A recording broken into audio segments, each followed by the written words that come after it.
Hello बच्चों, आज हम लेकर आए हैं असाइनमेंट 2025 के मैथ्स सब्जेक्ट के सेक्शन डी का चैप्टर नंबर 13 स्टैटिस्टिक का क्वेश्चन नंबर 3। तो चलिए इसको स्टार्ट करते हैं। मेरा नाम है गौरी शंकर माहेश्वरी और आप देख रहे हैं आपका अपना खूबसूरत और प्यारा channel GSM sir.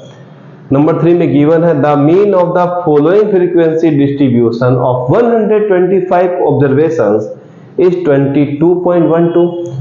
Find the missing frequencies. मतलब आपको जो फ्रीक्वेंसी डिस्ट्रीब्यूशन टेबल है उसमें आपको मीन गिवन है 22.12, सम ऑफ फ्रीक्वेंसीज गिवन है 125।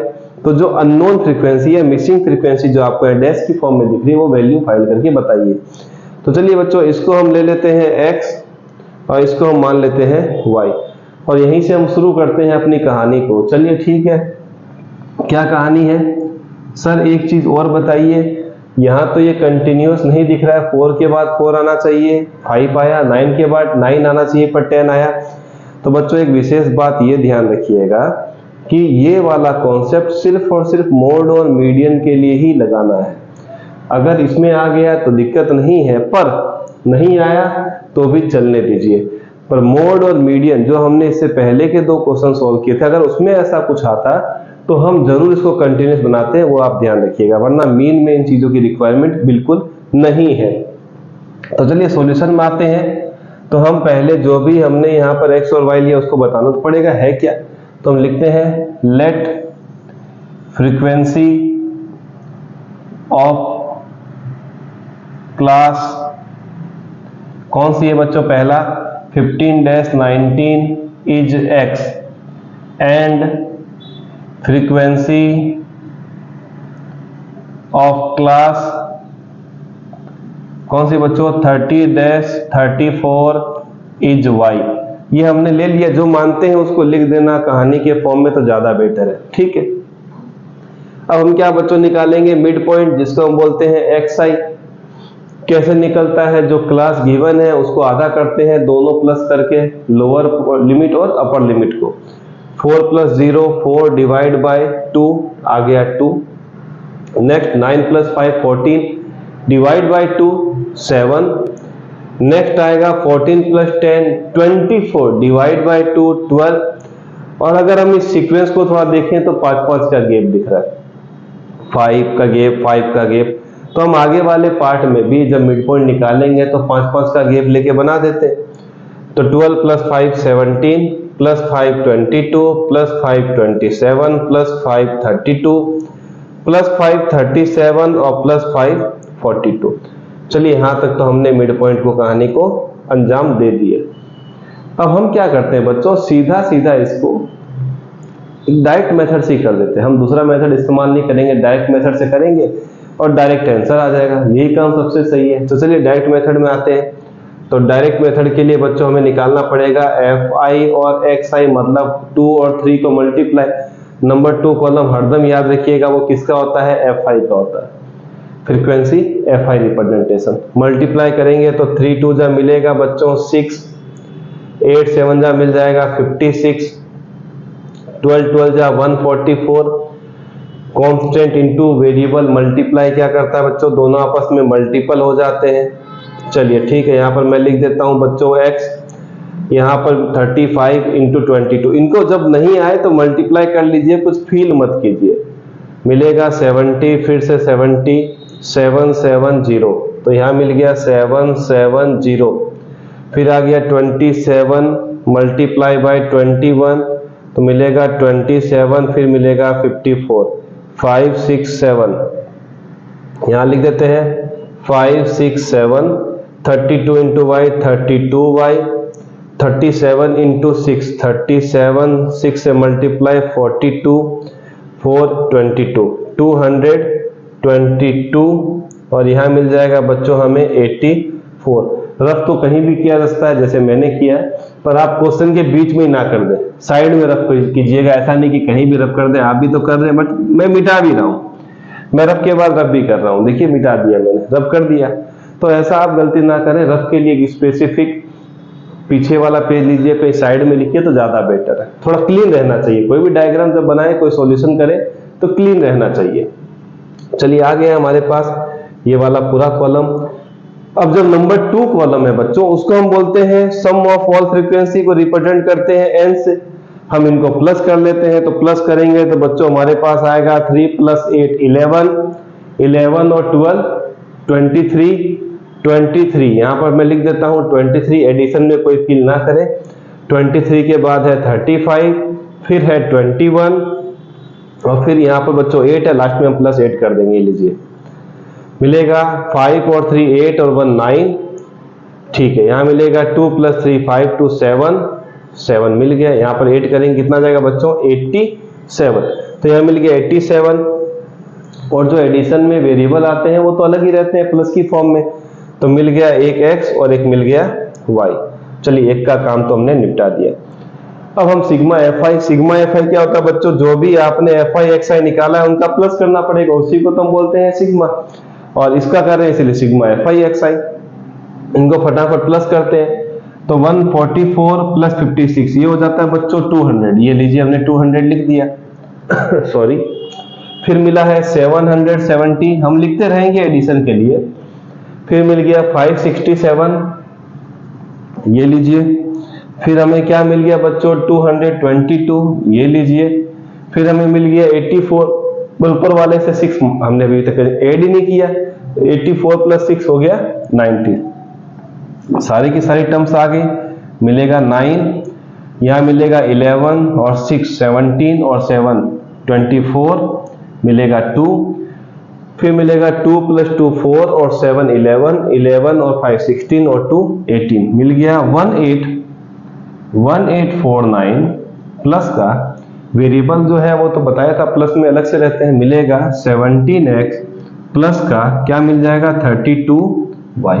विजिबिलिटी है यहां तक, एक बार देख लिया जाए। चलिए सब कुछ क्लीन है एंड क्लियर भी है, और ये वाले पार्ट्स को हम मिटा देते हैं, अब हम इनका काम नहीं रहा। तो चलिए बच्चों हमने यहाँ पर स्पेसिफिकली इन दोनों के एडिशन को भी निकाल लिया। सिग्मा जो हमारे पास सिग्मा fi क्या होता है बच्चों है, उसको भी फाइंड कर लिया और सिग्मा fi xi को भी फाइंड कर लिया। अब हमारे पास कुछ है नहीं तो इसको मैं मिटा देता हूँ। इस पार्ट को मैं फटाफट अब मिटा देता हूँ, क्योंकि इसमें हमने x और y को मेंशन कर दिया कि वो किस पर्टिकुलर क्लास की फ्रीक्वेंसी मिसिंग है। चलिए अब हम आते हैं बच्चों यहाँ पर। तो सबसे पहले मैं n वाले पार्ट पे आता हूँ। n हमें क्या गिवन है, सॉल्यूशन यहाँ लिख देता हूँ। n कितना गिवन है, सम ऑफ ऑल फ्रीक्वेंसी को तो n बोलते हैं। n कितना गिवन है 125, तो हम लिख देते हैं 125। पर रियली में n क्वेश्चन के हिसाब से कितना आया 87 + x + y, तो मैं यहाँ लिखता हूँ n की वैल्यू 87 + x + y, पर है किसके बराबर 125 के। ठीक है सर, अब हम क्या करते हैं x + y किसके बराबर आएगा 125 माइनस का 87, इसको ट्रांसफर कर दिया, वेरिएबल एक तरफ कांस्टेंट एक तरफ, तो x + y यहां पर आ जाएगा 25 + 13 कितना आ गया बच्चों 38। इसको हम दे देते हैं नंबर 1। यहां तक हमारा काम पहली बार में निपट गया। अब हम आते हैं मीन पे। तो x बार क्या होता है, डायरेक्ट मेथड का formula sigma fi xi upon n, यही तो फॉर्मूला है। किसका मेथड है ये, डायरेक्ट मेथड, वही तो हमने निकाला है। x बार कितना गिवन है 22.12, sigma fi xi 1849, 17x 32y plus के साथ डिवाइड बाय n कितना है बच्चों, n ये नहीं लिखना है, n लिखना है जो यहाँ पर क्वेश्चन में गिवन ना, वेरिएबल की संख्या बढ़ जाएगी, बाढ़ आ जाएगा, तो वो हटाते रहिए और सीधा सीधा वैल्यू पुट करते रहिए। डिवाइड वाला जाएगा दूसरी तरफ तो मल्टीप्लाई 22.12 125, तो 1849 17x प्लस का 32y मल्टीप्लाई कर देते हैं कहीं चुपचाप। चलिए मल्टीप्लाई यहां करते हैं। तो मैं क्या करता हूं, डेसिमल को एक बार दिमाग में रखता हूं ताकि बाद में सीधा ही पुट कर दो। 125 से मल्टीप्लाई, तो यहां मिलेगा 6110, यहां मिलेगा हमने अपने को 2444, यहां मिलेगा 12, यहां मिलेगा 22, बहुत ही बढ़िया। 0 के साथ 0, 1 और 5, यहां मिलेगा अपने को, ये कहां से आ गया ये वाला 6, यहां पर मिलेगा 6, यहाँ मिलेगा 2। क्या सही लिखा है? इसको थोड़ा सा अरेंज कर दें, यहाँ पर 1, यहाँ पर 1, तो यहाँ पर 0 आ गया, ये लीजिए, यहाँ पर 10 आ गया, 1 कैरी, यहाँ पर 5 आ गया, यहाँ पर 6 आ गया, यहाँ पर 6 आ गया, 6 और ठीक है, यहाँ पर आ जाएगा कितना बच्चों, यहाँ पर 7, ठीक है, 27650। अब थोड़ा सा इसको अच्छा लिख देते हैं, तो 27650, ये हमारे पास वैल्यू आ गई। अब डेसिमल के बाद कितने डिजिट हैं? कई बार कंफ्यूजन इन चीजों को लेके होता है कि कैसे लिखें, मैंने तो कुछ ज्यादा ही इसको अरेंज कर दिया है, पर आप ध्यान रखिए मल्टीप्लाई में ये डिजिट आने वाले हैं जो हमने यहाँ निकाल लिए। अब डेसिमल के बाद कितने नंबर हैं बच्चों? 2, तो पीछे से 2 नंबर के पहले डेसिमल, तो लगाया 2 नंबर के पहले तो 0 थे तो गायब हो गए, मिलेगा 2765, ठीक है, जो आपने मल्टीप्लाई किया वो ठीक है सर, तो हम लिख लेते हैं 27651849 प्लस का 17x प्लस का 32 प्लस का 32y, ठीक है। ट्रांसफर करते हैं कांस्टेंट नंबर को, 27651849 किसके बराबर आएगा? 17x प्लस का 32y के। माइनस करते हैं, कहीं करते हैं माइनस, इसी को मिटा देते हैं। चलिए माइनस करते हैं, माइनस करेंगे तो हमें क्या मिलेगा? देखिए 27651849, 15 माइनस 9 6, 5 माइनस 4 1, यहाँ मिल जाएगा 9, 916 मिला है, बहुत ही बढ़िया नंबर है। चलिए गोल्ड को मेजरमेंट करने का, उसकी क्वालिटी मेजरमेंट करने का, हॉलमार्क का ये नंबर होता है, बहुत ही यूनिक नंबर है, गजब का। सोना किसको पसंद नहीं है, गोल्ड सबको पसंद है, और ये नंबर तो खास तौर से पसंद होता है। मिलेगा 17x प्लस का 32y, या फिर मिलेगा 17x 32y, थोड़ा एक्सचेंज कर देते हैं, एक्सचेंज ऑफर, इसको देते हैं नंबर 2। चलिए यहां तक की कहानी में ज्यादा परेशानी नहीं आएगी, 1 निकल गया, 2 निकल गया, पहले वाले में भी 2 वेरिएबल, दूसरे वाले में भी 2 वेरिएबल। ये इक्वेशन तो कहीं सुनी है, चैप्टर 3 कहीं ना कहीं दिख गया, लीनियर इक्वेशन इन 2 वेरिएबल, और एक इक्वेशन सफिशिएंट नहीं होती है 2 वेरिएबल की वैल्यू निकालने के लिए, पर हमें तो 2 मिल गई, और 2 इक्वेशन 2 वेरिएबल बड़ी अच्छी बात है। एक इक्वेशन 2 वेरिएबल बहुत बड़ी नाइंसाफी है, तो इंसाफ हमने ही कर दिया। जिसने क्वेश्चन बनाया था वो इंसाफ वाला, पसंद वाला आदमी था, अच्छा आदमी था जिसने क्वेश्चन बनाए थे, और हमने उसी की अच्छाइयों के हिसाब से क्वेश्चन को आगे तक लेके गए, और हमने इसको बहुत अच्छी तरीके से इक्वेशन 1 2 देकर सिंप्लीफाई करने की कोशिश कर ली। अब क्या करते हैं बच्चों, नंबर 1 को लेके चलते हैं, और मेथड 3 थे, ग्राफ, एलिमिनेशन, सब्स्टिट्यूशन। ग्राफ का यहाँ यूज कहीं दिख नहीं रहा है, ग्राफ कहाँ से लाएंगे? आप तो कहीं से ले आएंगे, मैं यहाँ पर ग्राफ कैसे प्लॉट करूंगा, उसको इग्नोर करते हैं, छोड़ देते हैं। बच्चा एलिमिनेशन और सब्स्टिट्यूशन। एलिमिनेशन के लिए बड़े बड़े नंबरों से मल्टीप्लाई, 17 से या तो फिर 32 से, उसको भी हटा देते हैं। सिंपल सा मल्टीप्लाई जिसमें हो वो होता है सब्स्टिट्यूशन, वो ले आते हैं। तो सिंपल सा क्या होगा, वैल्यू पुट करना है, काम खत्म। हम क्या करते हैं, इस वाले पार्ट को हटा देते हैं। अब इस वाले पार्ट को तो मेंशन कर चुके हैं कहीं ना कहीं, ठीक है सर। हम यहाँ करते हैं फ्रॉम इक्वेशन 1 इक्वेशन में क्या है बच्चों, मिला है x प्लस वाई किसके बराबर है, 38 के। तो हम क्या करते हैं, लिखते हैं y is equal to x is equal to 38 minus y. क्या हम यहाँ y नहीं रख सकते? बिल्कुल रख सकते हैं, आपकी चॉइस है। आप x की वैल्यू को सब्स्टिट्यूट करो, y की वैल्यू को सब्स्टिट्यूट करो, कोई रोक टोक नहीं है, चॉइस इज ऑलवेज योर्स।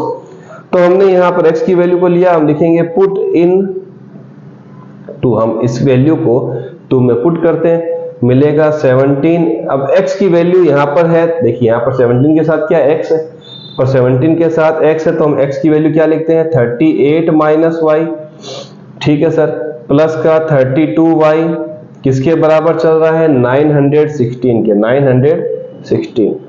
यहाँ डेसिमल जैसा लग रहा था, यहाँ 916 आगे लिख देता हूँ।